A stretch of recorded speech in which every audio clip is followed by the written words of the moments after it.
Thank you so much for staying tuned to this channel, and sincere apologies for coming slightly behind schedule. We're trying to put two and two together to give you a good show. Welcome to Africa Discourse. I am Wilson Marshall. Today is all about yet another protest. Yeah, Mauritius. The Mauritians, they are so angry, they are so pissed right now with the ruling party, talking about Democratic Party or the politicians, yes, so to speak. And they are so angry that even Port Louis isn't containing the crowd that came out en masse to say enough is enough. Enough of negligence, enough also of a government in part that don't want to fulfill its promise, enough also of the environment that was being destroyed, so to speak, by oil spillage, and the government didn't do much about it. Enough of promise and fail, and they came out in mass. The Mauritians, the Mauritanians, call it what I want to call them, but they are saying that they've had it to their neck and they are out because they want a change. What kind of change do you think they are looking for? They are heaping the blame on the political class. They talk about drug abuse, they talked about unemployment, they talked about corruption, and this is another African countries, like over 3 to 4 weeks. I'm talking about African countries protesting, and of course protesting. Anyway, with me here in the studio to talk about this, I have political analyst, human rights activist. Join me to welcome Nowinta Igbotako. Welcome to Africa Discourse. Good afternoon, viewers. Appreciate your pleasure to be here. All right, here we are, yet another African country that choose to come out in mass with estimate population to say enough is enough, to the political class are handling situation in that country, Mauritius. They went to the capital, Port Louis, and of course they targeted also the Prime Minister, a juggernaut. They told the Prime juggernaut, look sir, what do you think you are doing? You have to step down, you have to resign, we need a change. This isn't what we bargained for. Right now, Mauritius is boiling. No winter. Well, what is happening in Mauritius is nothing unusual. It is pathetic that in Africa, most African countries are besieged with bad governance, with irresponsible political leaders, with leaders who are egocentric, leaders who are selfish to the core, who do not care a hoot about the majority, about the people that determine, things, because the custodian of political power reside with the people. They are without the people, there can't be any government, and now the people are shouting, they are protesting bad governance, because we've had rulers over the years that have just refused to dance to the wishes and aspirations of the people of that country. And now they say they want change. How can you have a country whereby a few elite are cornering the Commonwealth? A few elite cornering the Commonwealth, and they don't even care about environmental degradation, because it's a country, it's one of the newest countries in Africa that has oil. So, and it is a welcome development, because a people cannot really get their freedom if they don't come out and protest. And what is happening in Mauritius is welcome. It's an idea which time has come. The people have been pushed to the wall. They are even being put beyond the wall. And that's what they are demonstrating. They are, in fact, I use the opportunity to call on the people in that country to intensify their demands. To intensify their demands? Yes, to intensify their demands, because they've had it to the neck. They have not had the opportunity of enjoying good governance. You know, the government there is lopsided. The government is anti-people. The government is repressive. The government don't care a hoot about ordinary people. I would say kudos to the civil society organizations in Mauritius for doing a job well done. And because we cannot sit akimbo, whether we are in Mauritius, whether we are in Port-au-Prince, the capital, or not. We are watching what is happening in that country. What is happening in that country is dehumanizing. What is happening in Mauritius is against the spirit of brotherhood, because the government in that place have just simply forgotten the people. All right, now before we talk about the pangs or the pains of people, let's take a look at this crowd. Many of them, they are not even obeying COVID-19 regulation, the fight against COVID-19. You barely see people with face masks. Some just to put their mask on the chin. You know that this may just lead to a surge in the case of COVID-19 in Mauritius, with the Mauritians protesting disregarding the rules governing the fight against COVID-19. Well, as it is expected, even in our country, how many people are adhering to the COVID-19 protocol? It's a question. How many people? In fact, it is the same thing all over Africa, and we are so lucky, so to say, that the virus is friendly.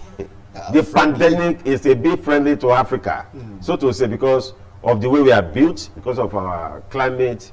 And things like that. We have plenty of sun, and we know from what we have read, what we have seen, that the virus cannot survive in a temperate, in a hot region. These are just speculations because we just keep on watching. Because we watch. Look at the number of people that are being consumed in Europe and America compared to Africa. So I am not surprised that the protesters. But is it right for them to disregard the rules put on the ground to fight against COVID-19? My brother Wilson, when a man is hungry, a man is angry. What do you expect him to do? Is it? They don't care. In fact, if the crowd psychology, as a civil society activist, you know what I'm saying? If you are hungry and you come out on the street, you are protesting, it's like you put your heart in your hands. Look at what happened in Lekki protest recently. People just come out and believe that things must change. And things must change. So what is happening in Port-au-Prince is nothing dissimilar. All right. People, because for protesters to storm the street for days to show the level of discontentment, their disgust for that government. That government is not interested in their welfare. That country, that government is trampling on their fundamental human rights, environmental rights, and all that. And you wanted to talk about COVID-19.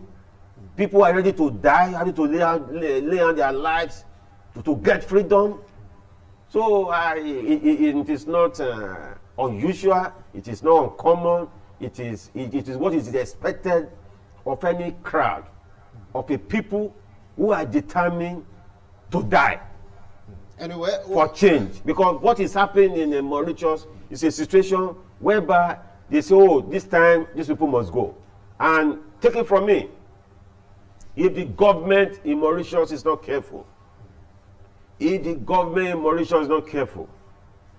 that the government will collapse. Okay, fine. Well, before we talk about the problem in Mauritius proper, they've been talking about it face value, because they mentioned so many factors that made it to come out in March to say, look, enough is enough. But some persons are worried, knowing full well the trend of protests in African countries is like on a daily, weekly basis. What do you think this is signaling? You get to hear this country protesting, that country protesting, and now we have Mauritius protesting. I mean, what kind of message is Africa as a continent giving out to the world? It is unfortunate. It is pathetic. It is fundamentally, you know, how can I put it? It is pathetic, unfortunate that Africa as a whole, as a continent, I just refuse to come out of this yoke of underdevelopment. I call it's a yoke. It's a yoke which Africa must get out of.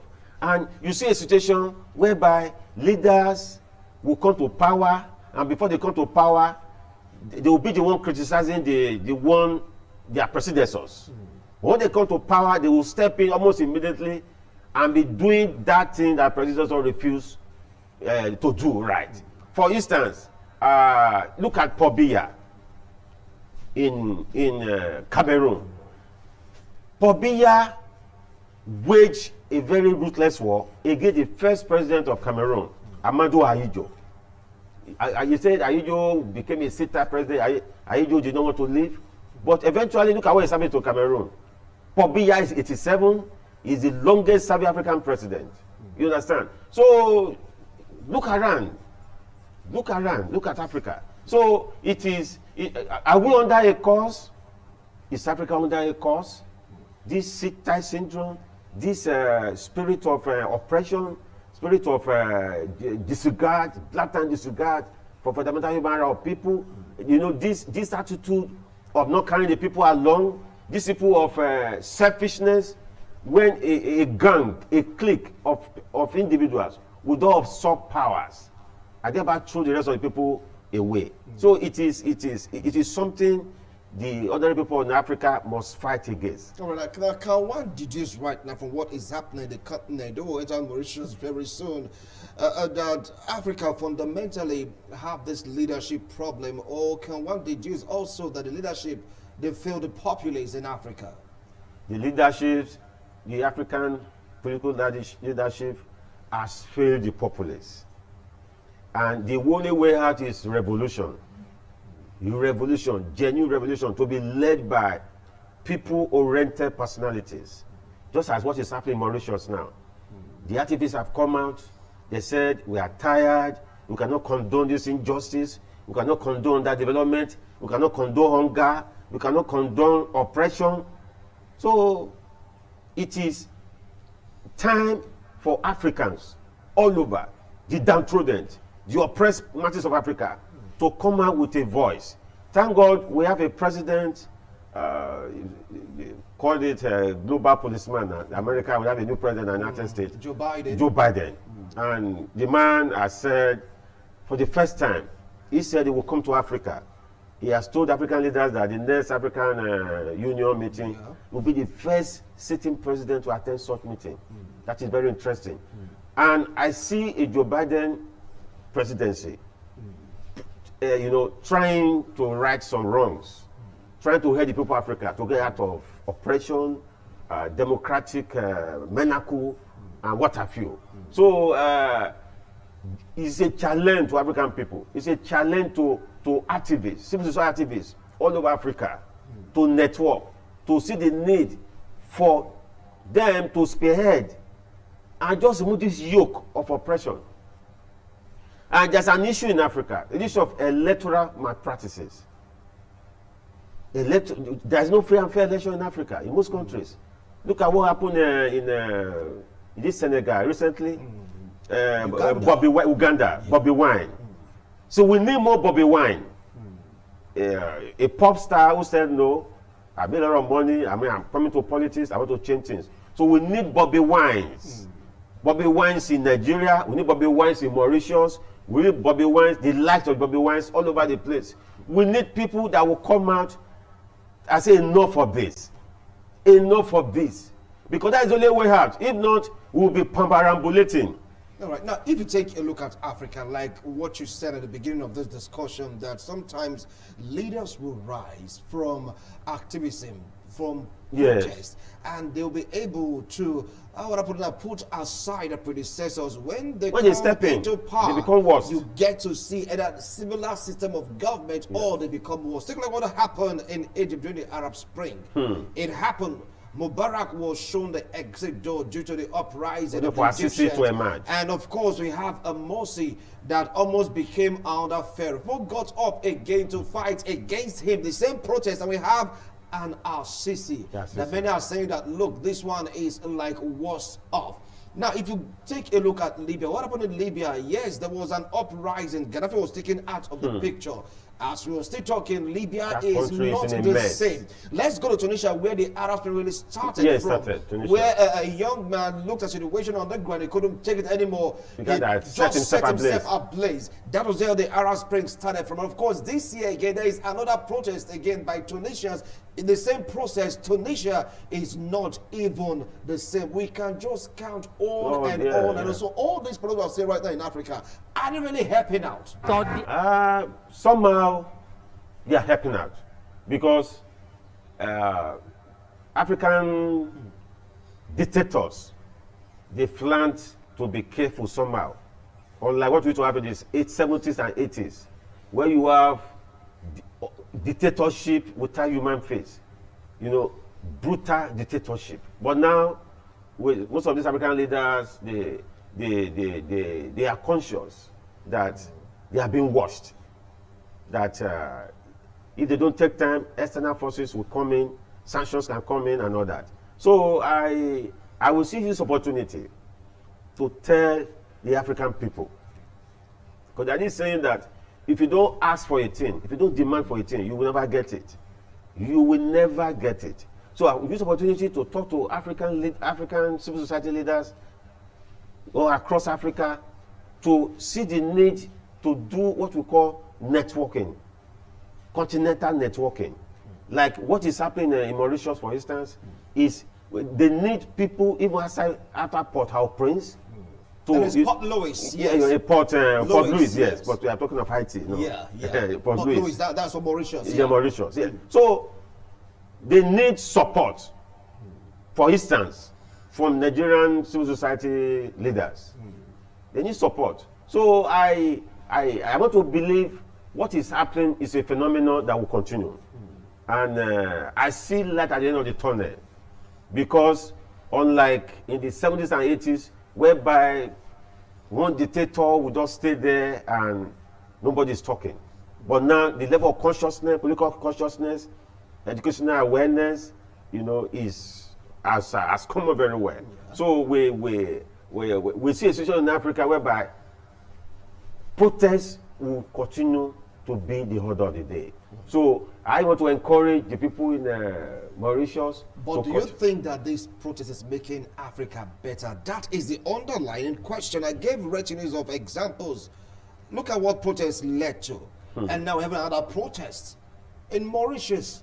And don't forget also that this protest was called for by opposition. People in the opposition, and they came together to say, look, enough is enough. Don't you sense something selfish and sinister in the leadership of the protest you're seeing?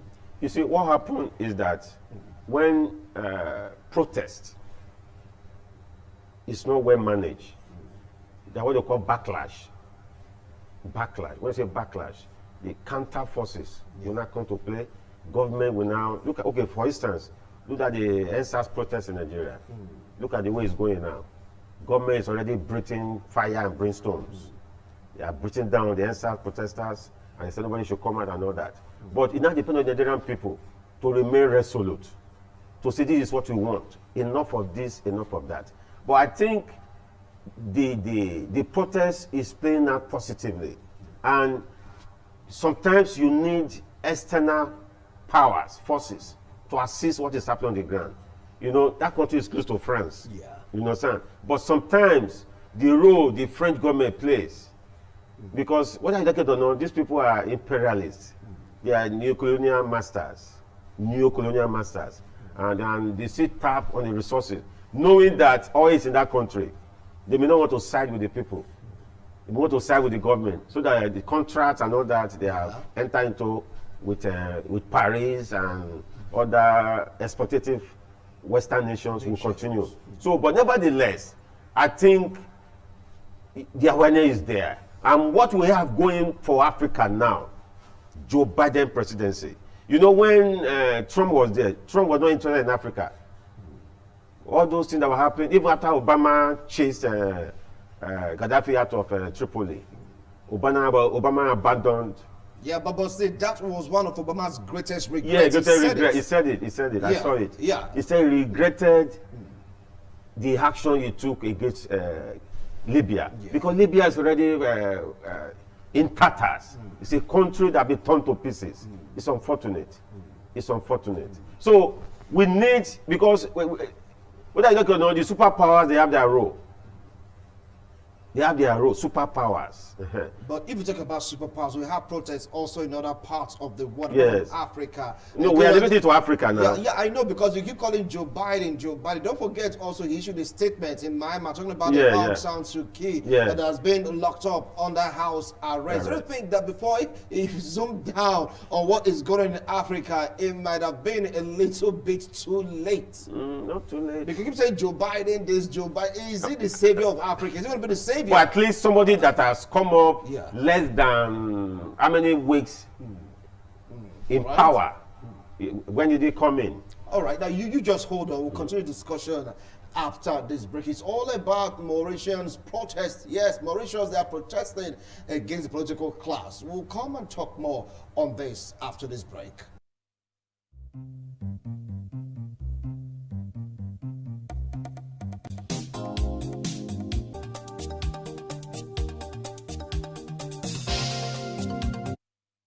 Yeah, I want to just saw some of our headlines. So we're going to get the full details of these headlines. Just stay glued to our news anytime it comes up on ITV. This is Africa Discourse. If you just joined us, we're taking a look at Mauritians' protest. They are protesting, and the city of Port Louis, the capital of Mauritius, is choked by individuals coming out to say enough is enough.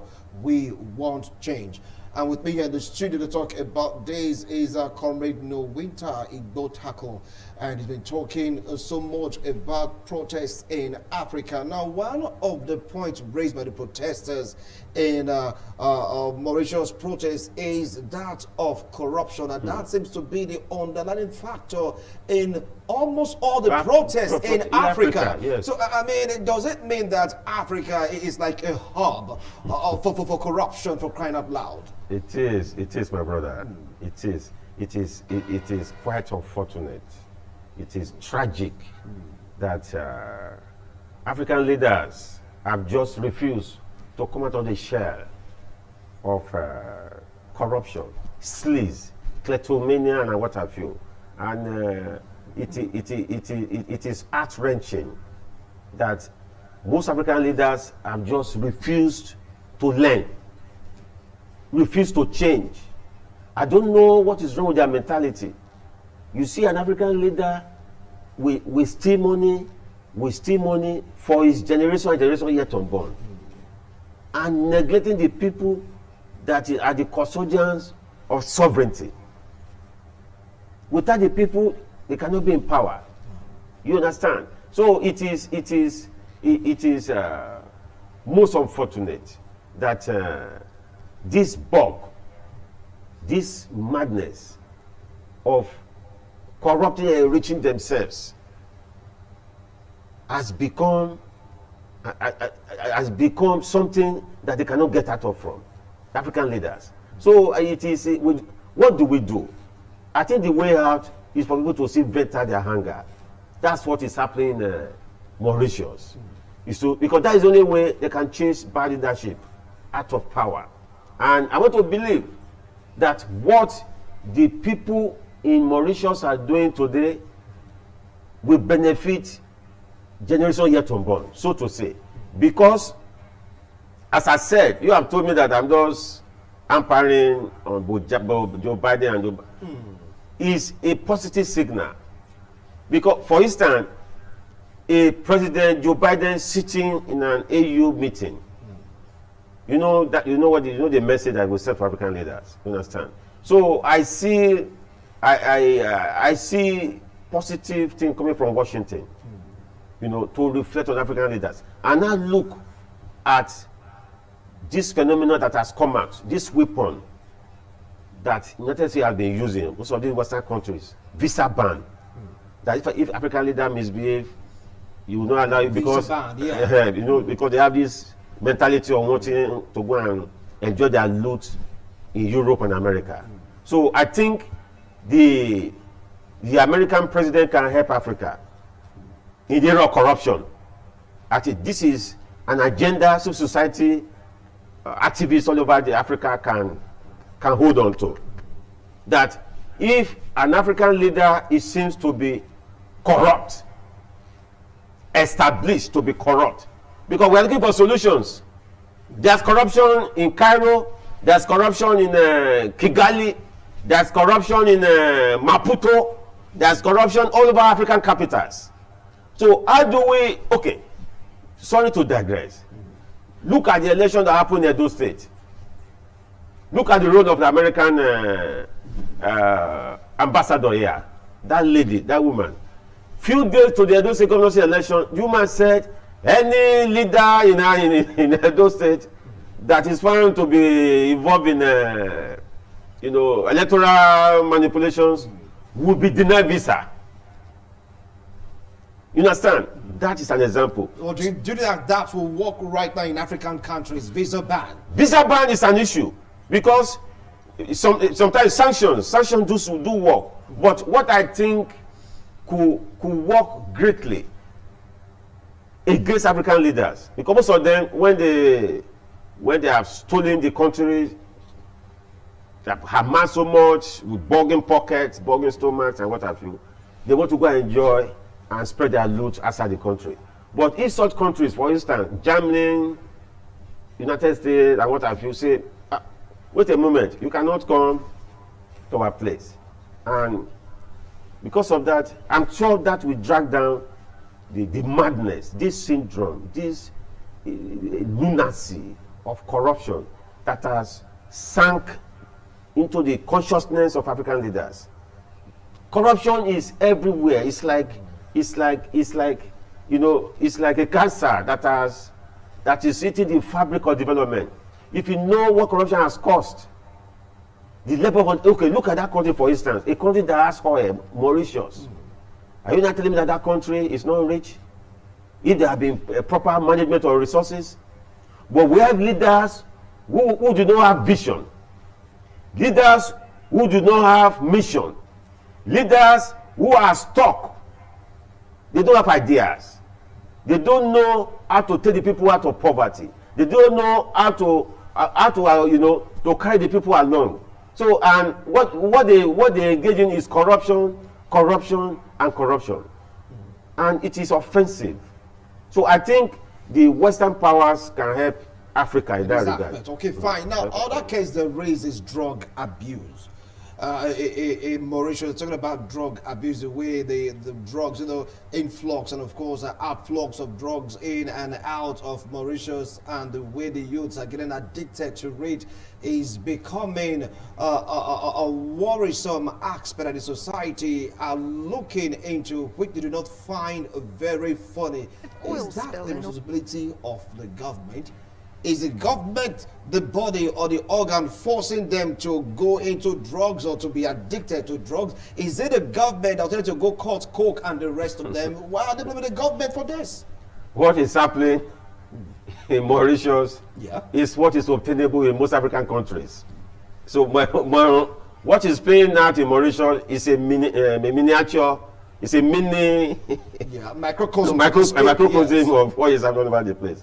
When you have a society that is choked, that is poverty stricken, the mass of the people are poverty stricken. People cannot vouch for the next meal. most of the people, most of the children are not in school. There is unemployment, there is poverty, there are disease ridden. What do you expect them to do?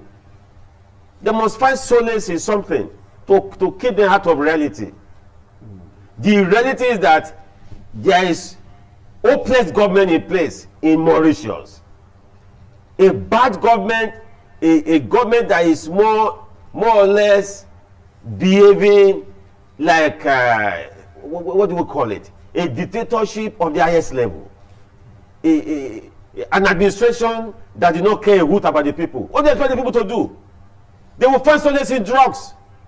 And you'll be surprised to know that some of the political actors in Mauritius, because if you don't have money, you cannot get the drugs in.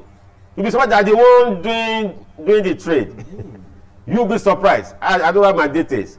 But looking at what is happening in Nigeria and some other African countries, drug business is not a ₦1 issue. It's not a $1 issue. It is done by people. People who are cartel. More people who have money to do these things. And what they do, they use the people as guinea pig. They just give it to them. So what do you expect for the people of change Mauritius? You don't have access to education. You don't have access to good health care. You are poverty stricken. You cannot go to school. You don't even have job. The little you can do, they find solace in drugs. And when you have a hopeless government that's most irresponsible government, that thing will continue to play.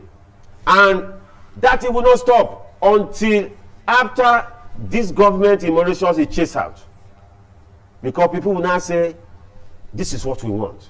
It is such government that will now become responsive. Not this prime minister. Not this guy sitting in Port Louis. That guy in Port Louis is not.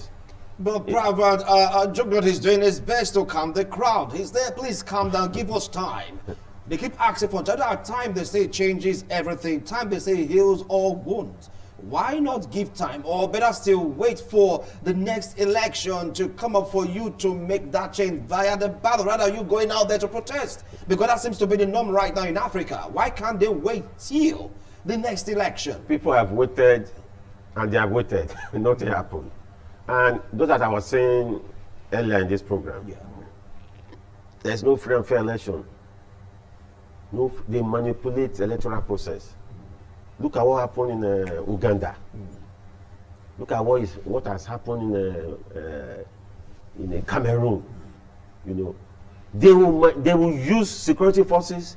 They will use state powers, machinery of power, to manipulate elections. The people know. The leaders who are coordinating, facilitating, ensuring that the protest continues in Mauritius, the civil society leaders, they know that waiting for another election day is a waste of time. They are looking for, this is people power in action. This is people power in action. I will be so excited if a statement coming from Washington to be on the side of the people. The people. I know that will come anytime from now. But still, the election is like, so let's say years away. You understand? Opposition is only the people to fight against the government. What is a guarantee that there will be a smooth transition in power if this protest not lead to a civil unrest, inevitably projecting into a civil war? Well, in a situation where people are pushed to war, it's just like when, as we said earlier, talking about COVID-19, that people, the protesters, they are not adhering. When people are annoyed, they say an angry man. The hungry man is an angry man. Hungry man is an angry man. When somebody is hungry and become, angered, you have angered the person, and he doesn't care about even his own life. What do you expect? So the best they could do in Mauritius, that's what we are saying. That we don't want this government, we want to change this government out, and we want, so that is the process of evolutionary change in our society. So it is a stage now in Mauritius, and it's a welcome development, because if they don't voice out their grievances, nobody will know what is itching them. And the whole world is watching. Everybody is listening. So I see drastic changes being implemented by the Prime Minister, by the government in Mauritius within this period that this protest is going on. Because no government will want to be consumed by protest, revolution, and all that. So I see some changes taking place along the line. That is, if the protests will not be able to overcome the government of the day. The government of the day. Another point they raised also is the oil spillage. Yes. That the government is neglecting that aspect of the society that was outrun due to oil spillage. And right now they're complaining about it. Is that enough to go to the streets? Don't they have administrative procedure to tackle that? It's enough. I'm sure they will have exhausted all those avenues. They would have exhausted those avenues. They would have carried placard. They would have written to authorities, just like what we have in Nigeria. Yeah. Look at the Ogoni land. See, we are talking. The place still not being done.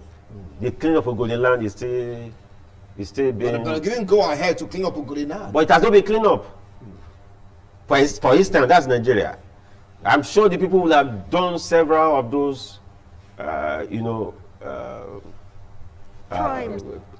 push. They will have pushed for reforms. They will have pushed. They will have tried to draw the attention of government. This place, people are living in dehumanized areas.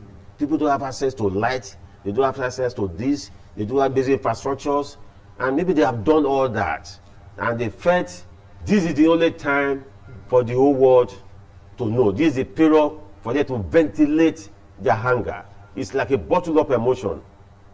They have to burst the bottle and let it come up. So I think I want to use this opportunity to appeal to civil society leaders, even in Nigeria, across Africa, to lend whatever support they can give to the protesters in Mauritius, so they can sustain the level of protest. Now, some of the people that the opposition, they are cashing in on what is wrong in government to push for this protest, hence giving them an easy grasp or soft landing to take over power from this present administration. How true is that allegation? That, come again? That they are like, cashing in on what is happening. Oh, for the opposition? Yes. That what would have been a better opportunity? For instance, most leaders that you see, most fantastic leaders that we have seen all over the world, they come out at the period of, protests of tensions. What made Winston Churchill, for instance, the great Winston Churchill, what treated Churchill up in London? It was the madness of Adolf Hitler that brought Churchill. So most fantastic leaders you see, they were product of societal, agitations. So it's an opportunity for opposition to just take power. And they take power, they should not forget the people. And know the opposition are working. People have their strategies. They are doing their networking, they are moving around. From experience as a civil society person, no protest is done without being planned. If other meetings before you go to other meetings sometimes, people have met at some levels before they go to a meeting. I'm talking from experience. So from what is happening in that country, the opposition forces, they will have been networking. They will have been supporting, giving moral support, financial support, behind the scene, remotely, to support what is happening. So if at the end of the day, this protest is able to consume the present government in Mauritius, let it be. And let the opposition be tested. You understand? And that's how it should be. Because in a situation whereby people have lost confidence, what we see in Mauritius is a situation where people have lost confidence in authorities. They've lost confidence in the Prime Minister. They lost confidence in the institutional, institutional government institutions. It's a government institution. It's not set up in Mauritius. Institutions has failed them. Maybe they've taken some matter to court, for instance. Maybe they tried the judiciary. It did not get anywhere. Just are talking about the oil leakage, oil spillage. Yeah. They would have done all those things. I'm telling you, the last push. This is the last push. This is the last resort. I think all men of goodwill, all patriots all over Africa should lend support. All right. Well, you talked about African Union, that Joe Biden will come and join the leaders to really discuss, and it's going to be the first of its kind. Yes. But African Union have been there. They saw the protest in Ivory Coast. They saw the protest also in Uganda. They saw the protest in Guinea. What about Sudan and South Sudan? What happened in Libya? What is going on right now in Egypt? In Tunisia is still there. African Union is just there. Do you see them doing anything positive to really salvage the situation right now in Mauritius? Because you mentioned them. What are the membership of African Union? Who are the members of African Union? I don't know the African leaders. Yes. Most of them are rotting. They are corrupt from top to bottom. So what do you expect from them? What do you expect from them? You know. So it's but nevertheless, the African Union, they have a role to play.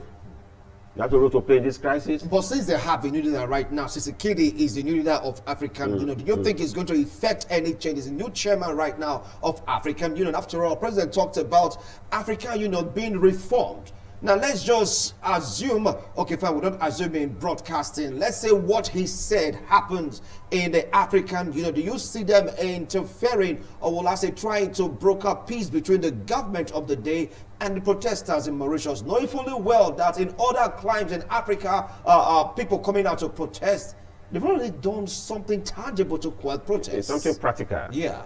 Well, that is the leadership minus that we see in Africa, because as I said, most African leaders are corrupt, top to bottom. Corruption, in fact, the kind of repressive machinery they put in place in their individual countries are even worse than what we are seeing in Mauritius. You understand? So it's simply unfortunate. Simply unfortunate where Africa rise up. When we see another Haile Selassie, when are we going to see another Kwame Nkrumah?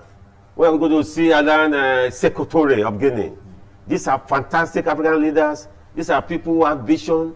These are people who were missionaries, political missionaries. These are people who wanted the best for Africa. But where are they in Africa? Where are they now? From Cairo? Is it Haile Selassie, the president of Egypt, that will play that role? Is it Museveni that's got to democratic process in Uganda recently? Yeah. Who? Is it Paul Biya? Is it so it's unfortunate. Are you saying that we lack leaders to really make these people come back and do the right thing? Yeah, we have leaders. Right, you know, imagine when Africa came up in the late 50s, and early 60s. We had, when I mentioned Kwame Nkrumah, for instance, we mentioned Abdel Nasser, the Egyptian revolutionary leader, who died of heart attack in 1957 or thereabout. These are visionary leaders who had vision, who wanted the best for Africa. But after their exit, after they have expired, what do we have in Africa? When do we have another Kwame Nkrumah? When do we have a Sékou Touré? These are people who will say we want to go it alone. These are people who stood against the imperialists. These are people who told Washington, who told Moscow, who told France that you cannot come to Africa. You cannot exploit us. They fought and they made an impact. Where are the leaders in Africa? Where are they? This is a challenge for African youth. For African youth to come up. Because you must, before you get to leadership position, you must rise from a stage. And I am excited that most of the leaders we have spotted in Mauritius are youths. They have the youth you know, they are youths. They are very young men, younger generation. They want to take up power. So I think the challenge is that African youth should come up and challenge and fight for power. That is the way out. Thank you so much, Nowinta Igbotako. I really appreciate a wonderful analysis, been one-on-one with you, talking about Mauritian protest effect on socio-economic activities. Right now, they are still protesting, and it's like the Prime Minister is trying to do everything possible to quell the protest, but they are still pressing until their demands are met. Yeah, Prime Minister Pravinda Jugnauth is saying, please go home, we'll see to it. But the opposition pushing the protesters to do more. Do you think it's going to change anything? Will there be any positivity coming out from these protests? Well, ours is to report back to you on what is really going on in Africa as a continent on the program Africa Discourse. Bye for now.